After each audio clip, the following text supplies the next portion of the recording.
Welcome to my new channel study with Soumyadeep. তো এই চ্যানেলে আমরা প্রথম দিনে শিখব কিছু গ্রামার। তো গ্রামার প্রথমেই সবাইকে একটা ধারণা ক্লিয়ার করি যে গ্রামার বানান। গ্রামার GRAMMER এই বানানটা অনেকে লিখে থাকে।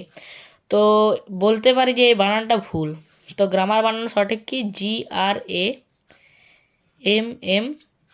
এই বানানটা কিন্তু সঠিক। তাহলে গ্রামার বানান GRAMMER যারা করে তারা কিন্তু ভুল করে। এটার আসল বানান হচ্ছে GRAMMER। তো গ্রামারের আমরা যে প্রথম বিষয়টা করতে চলেছি, গ্রামারের সবথেকে শুরুর প্রথম বিষয় সেটা হচ্ছে সেন্টেন্স। তাহলে সেন্টেন্স সম্পর্কে আমাদের একটা ধারণা এখানে আমরা পাবো। সেন্টেন্সের মধ্যে, তাহলে সেন্টেন্স যদি বলে সেন্টেন্স, এই যে সেন্টেন্সটা যে আছে, তাহলে সেন্টেন্স কী নিয়ে গঠিত হয় না, একটা সেন্টেন্স গঠিত হয় কি দিয়ে? সাবজেক্ট, ভার্ব এবং অবজেক্ট, এবং এই অবজেক্ট দ্বারা কিন্তু একটা সেন্টেন্স গঠিত হয়। তো এখানে একটা করে আমরা ডেফিনেশন দেবো। তো সাবজেক্ট, এবার অনেকেই তো প্রশ্ন থাকতে পারে যে সাবজেক্ট কাকে বলে। তো সাবজেক্টকে আমরা কি বলি না, সাবজেক্টকে আমরা বাংলায় কর্তা বলি। তো সাবজেক্ট কাকে বলে? সাবজেক্ট প্রথমে ইংলিশ একটু ব্যাখ্যা করি না, ডুয়ার অফ অ্যান অ্যাকশন। কি না, doer of an action, doer of an action, এটাকে যে সাবজেক্ট বলা হয়। মানে কোনো কিছু, মানে যে কোনো কিছু কাজ করে তাকে কিন্তু সাবজেক্ট বলা হয়। তাইলে আমরা সাবজেক্ট কাকে বলবো? যদি কারো সম্বন্ধে কিছু বলা হয়, যেমন Ram is a good boy, তাহলে কার সম্বন্ধে বলা হচ্ছে? রামের সম্বন্ধে। তাহলে এটার ফার্স্ট ডেফিনেশন, কারো সম্বন্ধে কিছু বলা হলে তো এটাকে আমরা সাবজেক্ট বলবো। যেমন আমরা একটা এক্সাম্পল দিই, যেমন Ram is a good boy. তাহলে কে গুড বয়? কে ভালো ছেলে? রাম। তাহলে কে ভালো ছেলে না, রাম ভালো ছেলে। তেমন দ্বিতীয় ডেফিনেশন হচ্ছে যে কোনো ক্রিয়া সম্পাদন করে, বা যে কোনো ক্রিয়া করে। তাহলে এক কথা আমরা বলতে পারি যে কোনো কাজ করে। তাহলে Ram read in this time, Ram এখন পড়ছে। তাহলে এই যে পড়ছে, পড়াটা তো একটা কাজ, তাহলে পড়াটা কে পড়ছে না, রাম এখন পড়ছে। তাহলে এটা আমরা বলতে পারি, এটার ব্র্যাকেটে আমরা লিখে দিই যে কোনো কাজ করে তাকেও আমরা কি বলতে পারি? কর্তা বলতে পারি। তাকেও কিন্তু আমরা এই যে কর্তা বলতে পারি। তো সেকেন্ডে এটা হচ্ছে ডেফিনেশন।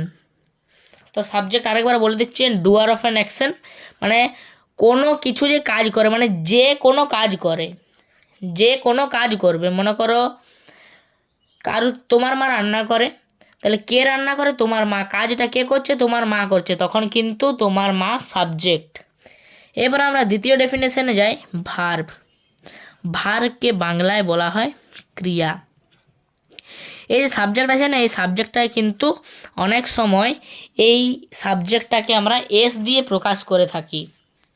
কি দিয়ে না, এই সাবজেক্টটাকে আমরা অনেক সময় যে এস দিয়ে প্রকাশ করে থাকি। ভার্বটাকে ভি দিয়েও আমরা প্রকাশ করে থাকি।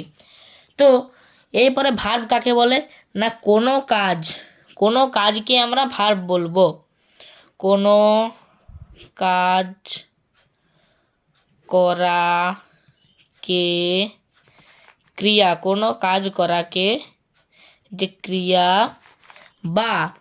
বা কি বলে না, কোনো কাজ করাকে ক্রিয়া বা ভার্ব বলে। যেমন একই উদাহরণ, রামের ক্ষেত্রে আমরা যে উদাহরণটা দিয়েছিলাম, কি না এক্সাম্পলটা কী ছিল? Ram read in this time, তাহলে রাম এখন পড়ছে, তাহলে রামটা তো নাহলে সাবজেক্ট, এটা নিজের সাবজেক্টে মার্ক করে দিয়েছি। এরপরে read in this time, Ram এখন কি করছে না, রাম কাজটা কি করছে, রাম এখন পড়ছে, তাহলে রাম কি করছে না পড়ছে, তাহলে রিড, রিড মানে তো পড়া, তাহলে রিড একটা কাজ করছে ভার্ব। তাহলে আমরা ভার্বের কতগুলো যদি উদাহরণ দিই, এক্সাম্পল, যদি ভার্বের আমরা কতগুলো উদাহরণ দিই তাহলে হবে ইট, সিট, তারপরে ওয়ার্ক, এগুলো হচ্ছে ভার্বের উদাহরণ, প্লে, এইগুলো আরও আছে, সেক্ষেত্রে ইত্যাদি বা অ্যাটসেট্রা আমরা লিখে দিলাম, অতগুলো বলছি না। তো আরেকটা আমি উদাহরণ দিচ্ছি এইভাবে, ক্রিয়ার একটা উদাহরণ কি না, ক্রিয়ার আরেকটা উদাহরণ যেটা সেটা হবে, দেখো এক্সাম্পল বলে আমি লিখলাম, যেমন Ram play cricket, Ram play cricket. তো রাম প্লে ক্রিকেট, এখানে রামটা তো সাবজেক্ট, রাম নাম বোঝে, রামটা একটা নাম বোঝায়, তাহলে সেটা একটা সাবজেক্ট। রাম তো খেলছে, কে খেলছে, রাম খেলছে, তাহলে রামটা একটা সাবজেক্ট। এবারে প্লে, প্লে হলো, তাহলে প্লে, রাম খেলছে, এই যে প্লেটা এটা হচ্ছে ভার্ব, তাহলে ভার্ব, প্লেটা একটা শারীরবৃত্তীয় কাজ। ভার্ব কাকে বলা হয়, কোনো কাজ করাকে ভার্ব বলা হয়, কোনো কাজ করাকে ভার্ব বলা হয়, তাহলে এটা প্লেটা আমরা ভার্ব বলে মার্ক করতে পারি। তাহলে প্লেটা হচ্ছে একটা কাজ, প্লে অর্থাৎ খেলা, তাহলে খেলাটা একটা কাজ, তাই আমি প্লেটাকে ভার্ব বলে মার্ক করলাম, নিচে ভার্ব বলে আমি মার্ক করলাম।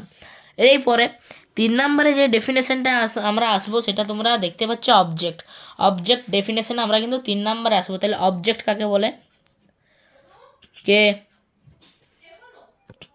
তাহলে যে অবজেক্ট, অবজেক্ট অর্থাৎ যে অবজেক্টকে আমরা ও দিয়েও প্রকাশ করতে পারি, তাহলে অবজেক্ট কাকে বলে, অবজেক্ট সহজ ভাষা, অবজেক্ট সহজ ভাষায় এই অবজেক্টটা হচ্ছে ভার্ব, না এটা বললে সহজ, যে সাবজেক্ট এবং ভার্ব বাদ দিয়ে, সাবজেক্ট এবং ভার্ব বাদ দিয়ে একটা সেন্টেন্সে, একটা